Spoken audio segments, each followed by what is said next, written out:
Ja. Alldeles strax kommer jag att hoppa ner på gräsmattan med kniven i högsta hugg. Vi räknar ner från 3, sen vrålar vi 7.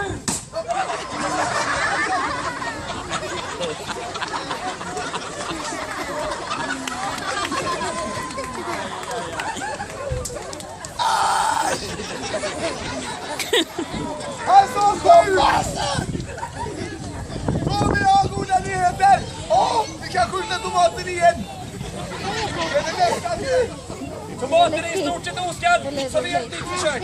Sen glädje tårar du ser. Kom nu! Skynda på lite!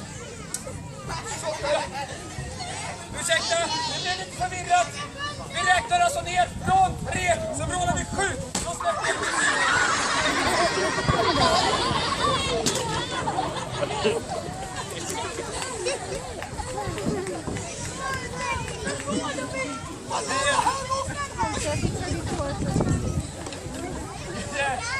Vi har råkat ut för lite tekniska missar, men vi går raskt vidare med folk.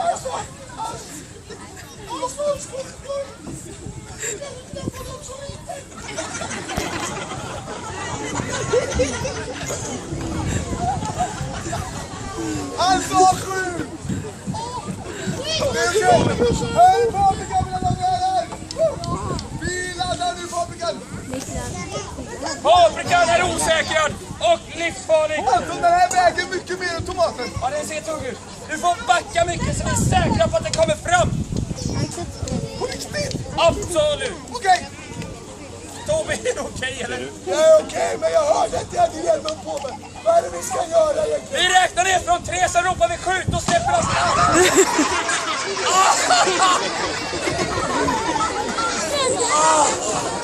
Förstår du nu hur det känns? Ja, jag tror jag fick en hjärnskakning.